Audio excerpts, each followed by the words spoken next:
काश कि तू सच में बदल गई होती हेतल, पर नहीं, तू अब भी वैसी ही है। आज जरूरत है इसलिए गलतफहमी की आड़ में छुपना चाहती है, पर जब हमें तेरी जरूरत थी तो सब कुछ छोड़कर चली गई। एक बार भी नहीं सोचा बापूजी की हालत के बारे में। तूने बूढ़े माँ बाप की बुढ़ापे की लाठी छीन ली। इससे मुझे एक मौका नहीं दिया केसर, तो मैं इसे मौका क्यों दूं? मेरी माँ ने कहा था कि मेरी डोली इस घर में आई थी और इसी घर से मेरी आरती उठेगी। काकी, माँ! काकी! आज इस निशानी के साथ साथ मैं तेरे राजगौर निवास में वापस आना और हम सबकी जिंदगियों में आग लगाने की हर संभावना खत्म कर दूंगी। तू इस घर में वापस कभी नहीं आएगी, किसी भी कीमत पर नहीं।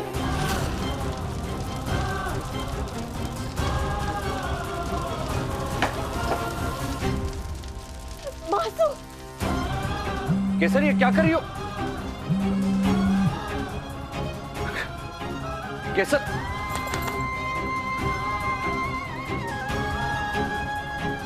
केसर, केसर, अपना हाथ दिखाओ।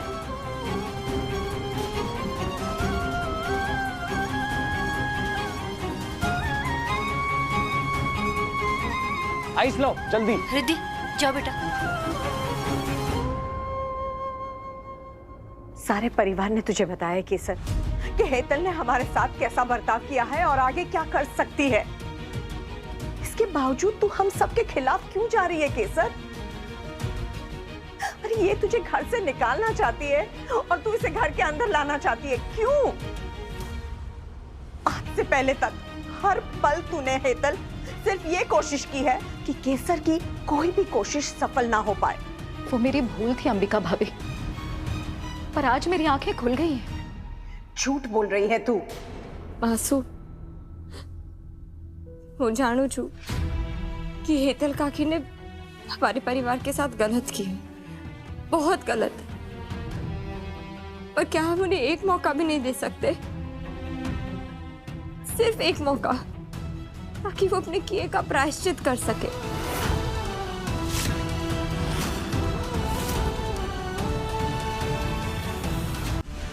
अगर तू इस पर भरोसा कर रही है केसर, तो ये तेरी भूल है। ये यहाँ प्रायश्चित करने नहीं आई है, ये यहाँ केवल इसलिए आई है क्योंकि इसके पास और कहीं जाने की जगह नहीं है। ये इस मुश्किल को मौके की तरह इस्तेमाल करना चाहती है और इसके लिए तू मंजिल पाने का रास्ता है, बस। पर मासू, बस परिवार ही होता है ना, जो सबके ठुकराने के बाद भी हमें अपना लेता है। मुश्किल में फंसे हर इंसान की पहली और आखिरी उम्मीद उसका परिवार ही होती है ना? केसर, सच्चू के तू ये सब सिर्फ इसलिए कर रही है ना ताकि हेतल भाभी तुझे इस घर की बहू बनाने में अपनी रजामंदी दे दे?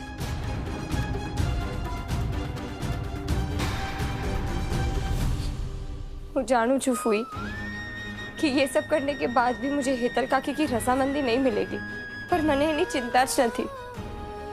मैंने तो आज तक जो भी किया है आप लोगों के लिए अपने दिल से किया है। मुझे आप लोगों की रजामंदी जबरदस्ती नहीं चाहिए। जब आप लोग दिल से मुझे अपनाएंगे, मुझे अपने सीने से लगाएंगे, आपकी आंखों में मेरे लिए प्यार होगा, तब मिलेगी मुझे आपकी सच्ची रजामंदी। केसर, तू सिर्फ ये जानती है कि हेतल आजादी पाना चाहती थी, पर उसके पहले उसे हम सबके साथ क्या क्या किया तुझे उसका अंदाजा भी नहीं है। कोई बताना चाहता है इसे? ठीक है, मैं ही बता देती हूँ। अपने घर की सफाई में हाथ तो गंदे करने ही पड़ते हैं।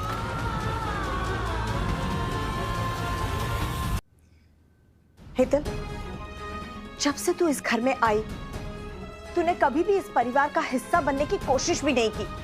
आजादी के नाम पर घर के सब सदस्यों को परेशान किया, एक दूसरे के खिलाफ लड़ाया। और केवल यही नहीं, तूने घर की बुराई, बाकी बुराई बाहर वाले लोगों के सामने की।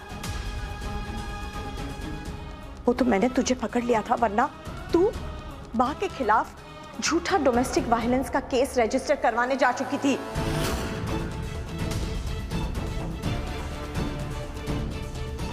अब समझी तुम किसके लिए फाइट कर रही हो? इन जैसी औरतों की वजह से उन्हें भी जस्टिस नहीं मिल पाता जो सच में किसी मुश्किल में होती हैं। अब बता केसर, ये सब कुछ जानने के बाद भी तू फिर से इन्हें इस परिवार का हिस्सा बनाना चाहती है? अगर इस बार इसने सच में मुझे पुलिस केस में फंसा दिया तो? बा, फूई, मासू, क्या आपको नहीं लगता कि आपके अंदर हेतल काकी को लेकर एक तरह का डर है जो आपको ऐसे सोचने पर मजबूर कर रहा है? और कहीं ना कहीं इसी डर की वजह से आप सबके और हेतल काकी के बीच की दूरियां बढ़ती चली गई। पर मुझ पर और हम सब बच्चों पर आपके धरोहर को संभालने की जिम्मेदारी है। तो आपको नहीं लगता कि इस जिम्मेदारी के नाते मुझे इस दूरी को कम करने की कोशिश करनी चाहिए? कैसे करेगी केसर? हेतल हर दिन और दूर जाने की एक नई वजह देती है हमें। यही है इसका स्वभाव। परिवार को एक करने के जिस भ्रम में तूने केसर को अंधा किया है, उस एकता को बनाए रखने के लिए तूने क्या किया हेतल?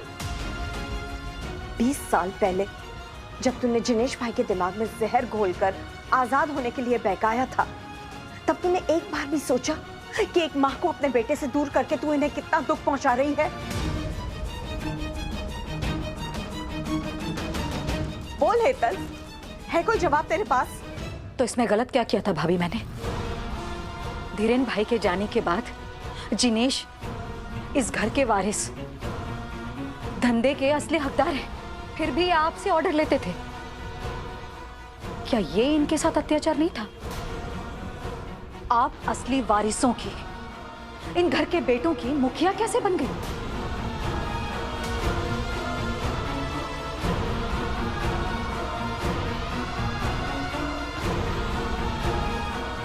आप सिर्फ एक बहू थी अंबिका भाभी। वाह वाह हेतल वाह। तू तो हमेशा कहती थी ना कि गुजरात की बेटियां संस्कारी भी और मॉडर्न भी होती है, फिर भी एक औरत का परिवार की मुखिया बनना तुझे मंजूर नहीं है। तू इस बात से नाराज है कि घर की बहू को धंधे की जिम्मेदारी क्यों दे दी गई है? अच्छा छोड़ इन सब बातों को। 20 साल पहले जब तूने जिनेश भाई का बंटवारा करवाया, उनका हिस्सा ले लिया, उनका 25% जो ले लिया, कहां है वो सब आज? मैं बताती हूं, सब कुछ बर्बाद हो गया। उनका सारा हिस्सा, रुपया, पैसा, प्रॉपर्टी, सब कुछ। आप मुझे बेइज्जत करने के लिए मेरे पति की काबिलियत पर सवाल उठा रही हैं भाभी? अरे ये आपके देवर हैं और आप इन्हीं के सामने कह रही हैं कि ये धंधा नहीं चला सकते। बातें मरोड़ना तो कोई तुझसे सीखे हेतल। अरे तू अपने पति को समझ ही नहीं पाई। जिनेश भाई ने पूरी जिंदगी अपने परिवार को सबसे ऊपर रखा। मिलजुल कर काम करना तो इन्हें बहुत अच्छी तरह आता था। अगर धीरेन धंधे के दिमाग थे तो परीन भाई और जिनेश भाई उसके दो हाथ थे। धीरेन प्लानिंग करते थे और ये दोनों उस प्लानिंग को जमीन पर उतारते थे। पर जिनेश भाई ने कभी कोई बिजनेस प्लान नहीं बनाया था। ऐसे आदमी को तूने अकेला कर दिया हेतल। अपनों से दूर करके अधूरा बना दिया इन्हें। इसलिए नहीं चला इनका धंधा। और धीरे धीरे जिनेश भाई का हंसता खेलता स्वाभिमानी व्यक्तित्व कहीं खो गया। पुराने जिनेश भाई की बस छाया रह गए हैं ये। मैं तो इस बात से हैरान हूं हेतल कि तू इतनी अंधी कैसे हो गई कि अपनी लालच की आड़ में तू इन्हें देख ही नहीं पाई। दिखाई तो मैं आप सबको कभी नहीं दी हूं। मुझे समझ नहीं आता कि कभी किसी को ये नहीं दिखाई दिया कि मुझे कैसा लगता था जब मैं पल पल इस घर में घुट रही थी। अरे हर एक चीज के लिए, कंघी बिंदी के पैकेट, हर चीज का हिसाब मुझे देना पड़ता था पाक को। तो मैं भी देती थी। जीनल, जयती सब देते थे। अम्मा खोटू शू छे? शाबाश हेतल, तुझे ये याद है कि तुझे मुझको हिसाब देना पड़ता था, पर ये याद नहीं है मैं कितने प्यार से तुमको समझाती थी। हेतल वो जिनेश को पैसा बचाना नहीं आता, तू बचत शुरू कर दे, किसी को बताना मत, मुझे भी नहीं। ये सब याद नहीं है? बिल्कुल बा, मुझे अच्छी तरह से याद है। आप कहती थी मुझसे कि हेतल वो कर, हेतल ये कर, हेतल वो मत कर, हेतल ये मत कर। इसलिए नहीं कि आप मुझे समझाना चाहती थी, बल्कि इसलिए क्योंकि आपको मुझ पर भरोसा नहीं था कि मैं कभी भी कोई सही फैसला भी ले सकती हूँ। काश कि तू सच में बदल गई होती हेतल, पर नहीं, तू अब भी वैसी ही है। आज जरूरत है इसलिए गलतफहमी की आड़ में छुपना चाहती है, पर जब हमें तेरी जरूरत थी तू सब कुछ छोड़कर चली गई। एक बार भी नहीं सोचा बापूजी की हालत के बारे में, कि वो अपनी सास तेरी बा के साथ बात तक नहीं कर सकते। इस परिवार को अपने बेटों की जरूरत थी हेतल। बेटे केवल धंधा चलाने के लिए नहीं होते, परिवार को उनका साथ भी चाहिए होता है। माँ बाप के लिए वो एक बहुत बड़ा सहारा होते हैं। तूने बूढ़े माँ बाप की बुढ़ापे की लाठी छीन ली। मैंने बा को पूरी पूरी रात रोते देखा है हेतल। हर समय हर जगह परीन से सिर्फ एक ही सवाल पूछा जाता था कि ये अपने भाई से अलग क्यों हुए। जिस राजकौर परिवार के सामने लोग नजर झुकाकर बात करते थे ना, आज उन्हीं का सर झुकवा दिया तूने।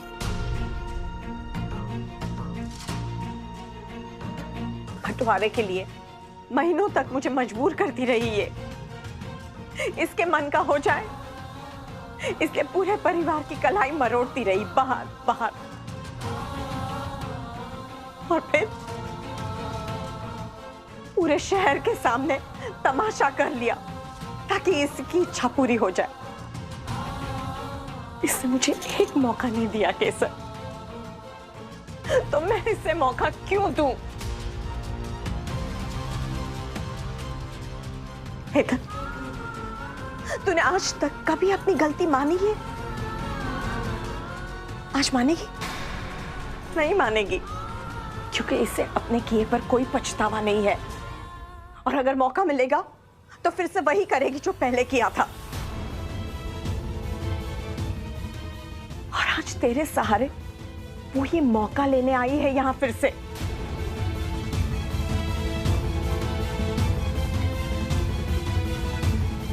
मुझसे माफी मंगवा कर आप अपनी ईगो पूरी करना चाहती हैं ना भाभी? मैं आज भी यही कहूंगी, मैं उस वक्त गलत नहीं थी। अब तो अपना जवाब मिल गया ना तुम्हें?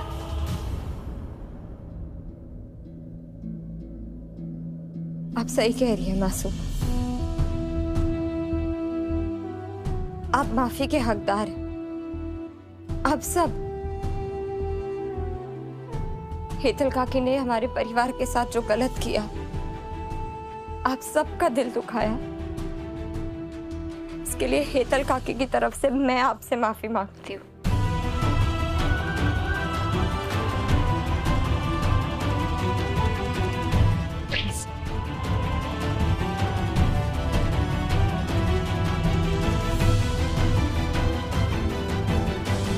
जिसे अपनी गलती का एहसास ही नहीं है, उसके लिए तू माफी नहीं मांग सकती केसर।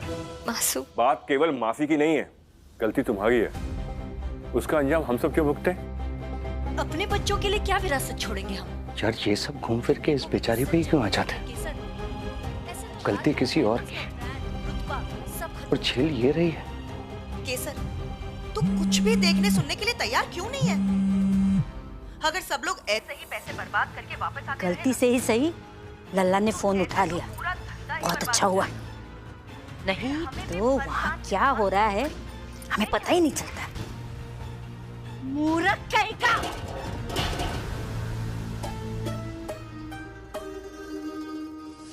तू खड़े खड़े टुकुर टुकुर वहां से क्या देख रही है? आके उठा और फिर से डाल।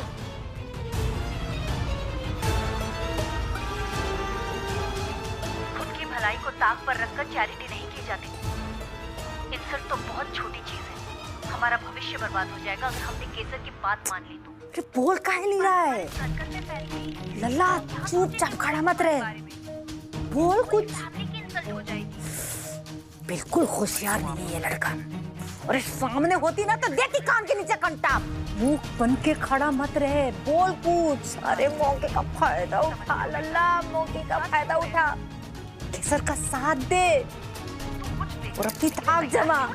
मैं मानती हूँ कि हेतल काकी ने हमारे परिवार के साथ बहुत गलत बर्ताव किया है और जानबूझकर किया, पर बैंकक्रप्ट हो जाना, अपना बिजनेस, घर, सब कुछ गवा देना, ये तो उन्होंने जानबूझकर नहीं किया ना। इस समय हेतल काकी बहुत मजबूर है। अगर ऐसे समय में हम अपनी पीठ दिखा देंगे तो फिर हम खुद को सही कैसे ठहरा पाएंगे? केसर, बहुत हो चुका। मैं अभी इनके लिए होटल बुक कर रहा हूं। परीन भाई, मैं मानती हूँ आप लोगों को मुझसे दिक्कत है, लेकिन ध्रुवी, उसने क्या बिगाड़ा है किसी का? उसे क्यों सजा दे रहे हैं आप सब? क्या ध्रुवी आपकी कुछ भी नहीं लगती? अंश, रिद्धि, बहन है वो तुम्हारी, क्या तुम लोग भी कुछ नहीं बोलोगे? पैसे नहीं दिए, मदद नहीं की, कोई बात नहीं, लेकिन ऐसा भी क्या है कि इतने बड़े घर में हमारे लिए इतनी सी जगह नहीं है, कोना नहीं है हमारे लिए। आज मैं इस हालत में हूं, आप में से भी किसी के भी साथ ऐसा हो सकता है।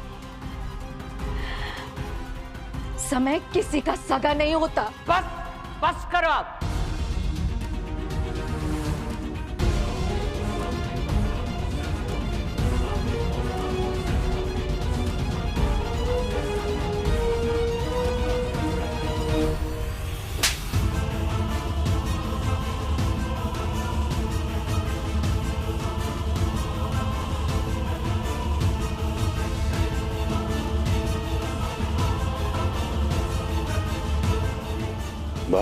मैंने तुझे थप्पड़ क्यों मारा? यही सवाल पूछना चाहता है ना तू? पर तारा सवाल खोटो है। तुझे ये पूछना चाहिए कि मैंने ये थप्पड़ तुझे आज क्यों मारा? ये थप्पड़ मुझे तुझे 20 साल पहले मारना चाहिए था। 20 साल पहले भी तू ऐसे ही पत्थर बन के खड़ा था और आज भी पत्थर बनकर खड़ा है। रीढ़ की हड्डी कहां गई तेरी? मैंने लाख तो तुके भूल मारी है कि मैंने तेरे लिए इसे चुना, पर बहू को दोष देने से क्या फायदा?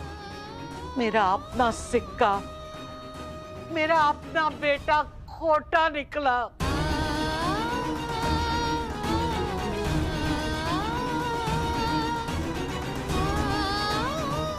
अपनी पत्नी को ना तब बंटवारा करने से रोक पाया और ना ही आज तमाशा करने से मना कर पाया। तू तब भी कमजोर था जिनेश, और आज भी कमजोर है।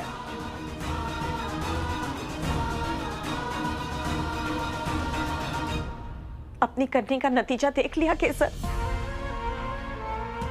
तेरा एक गलत निर्णय इस घर की तबाही की वजह बन सकता है।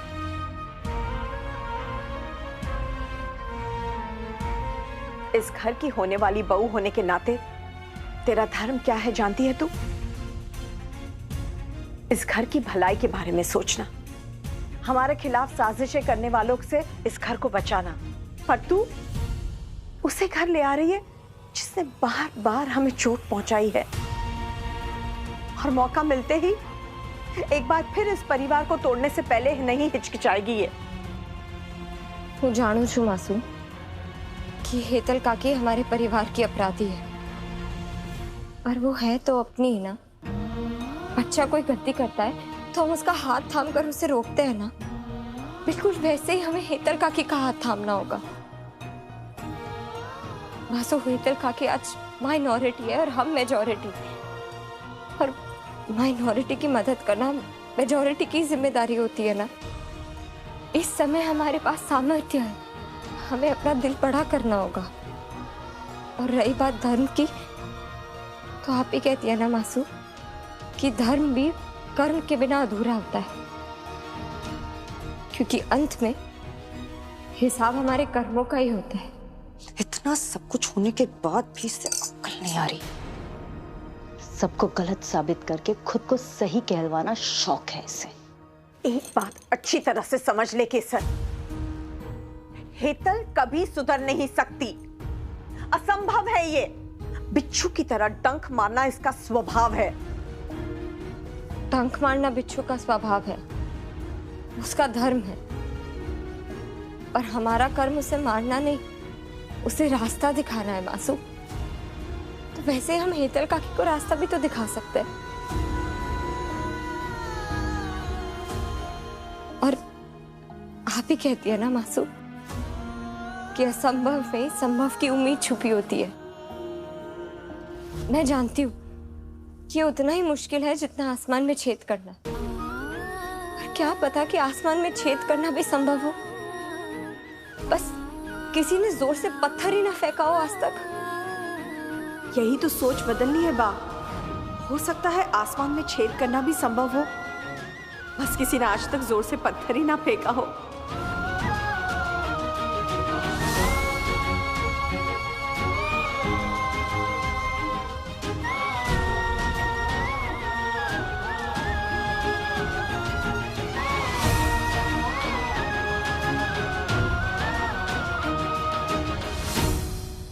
ऐसा मौका दोबारा नहीं मिलेगा।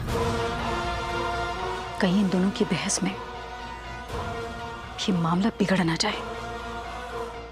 जल्दी कुछ करना पड़ेगा। वो मारो धर्म समझू छू मासूम, आपसे ही सीखा है। पर आपने ये भी तो सिखाया है ना कि कर्म ही सबसे बड़ा धर्म होता है।